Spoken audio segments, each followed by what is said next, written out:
Oi, esse é o nosso Falando Sério número 5, no qual eu prometi que ia responder algumas perguntas que estavam sendo feitas a mim a respeito da Bíblia e alguns outros assuntos interessantes.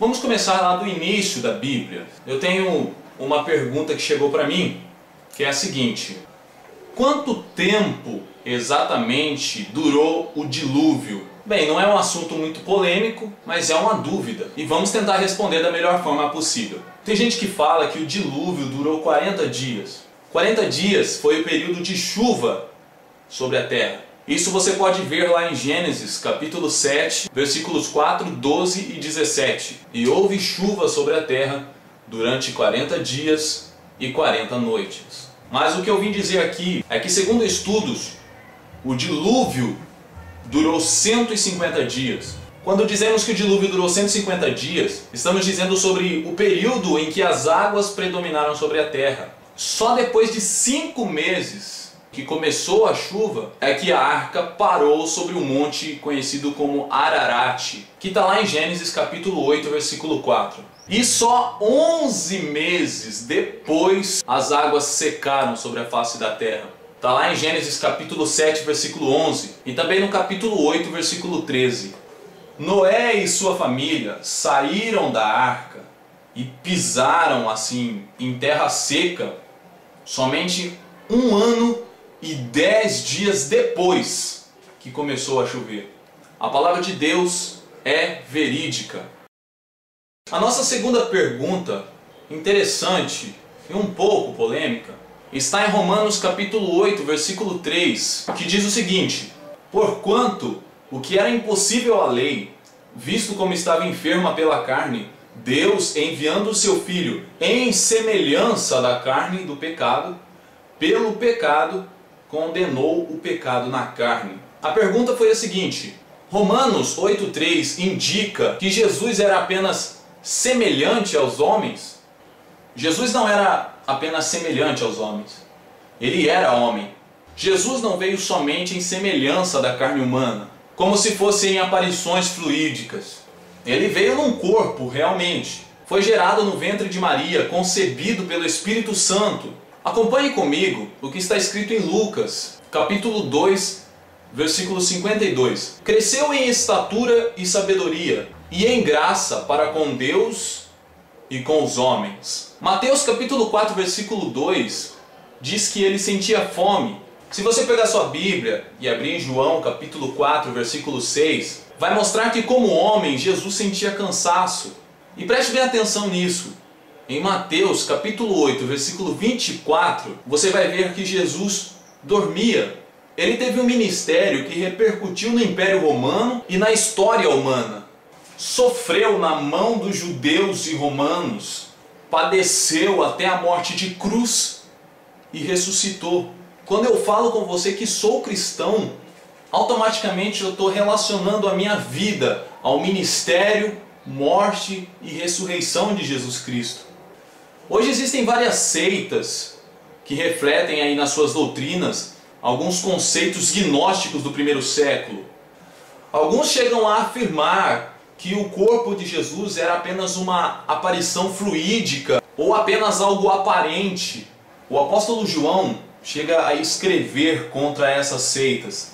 Em 1 João capítulo 4, versículos 2 e 3. Vamos ler?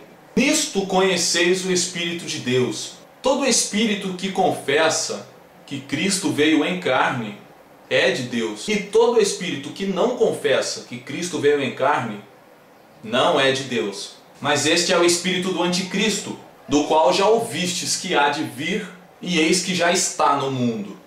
Se você pegar sua Bíblia aí comigo e abrir no livro de Romanos, capítulo 8, e versículo 3, que é o tema central dessa pergunta, você vai ver escrito o seguinte, vou repetir. Porquanto o que era impossível à lei, visto como estava enferma pela lei, Deus, enviando o seu Filho em semelhança da carne pelo pecado condenou o pecado na carne.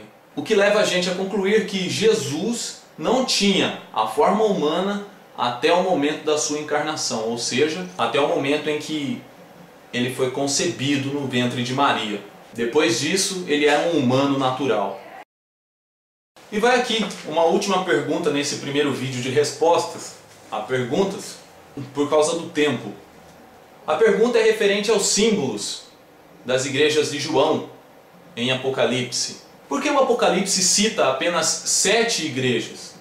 Além dessas 7 igrejas, é claro que existia muito mais do que apenas 7 comunidades cristãs na Ásia Menor.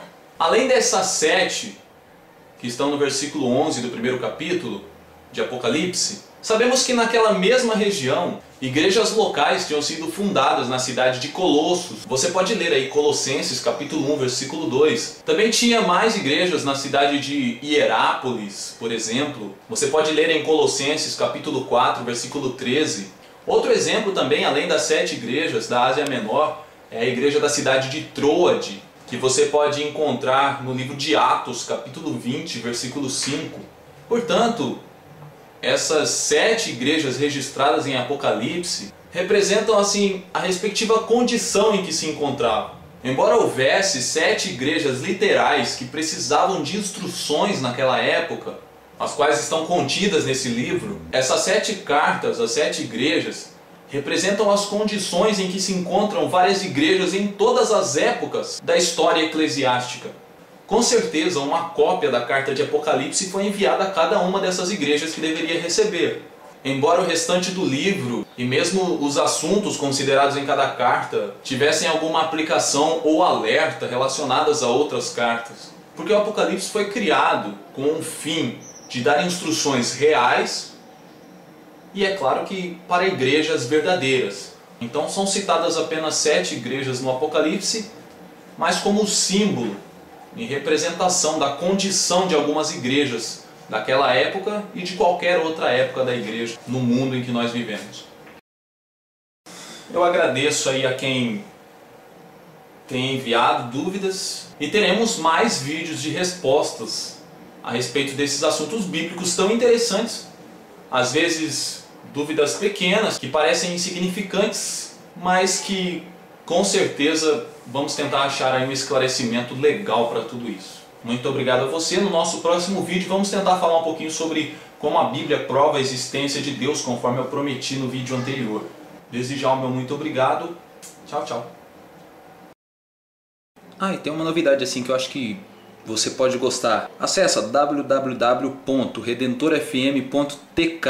É a rádio de um amigo meu, Enoque, de São Paulo, capital. Escuta aí, você vai gostar, valeu?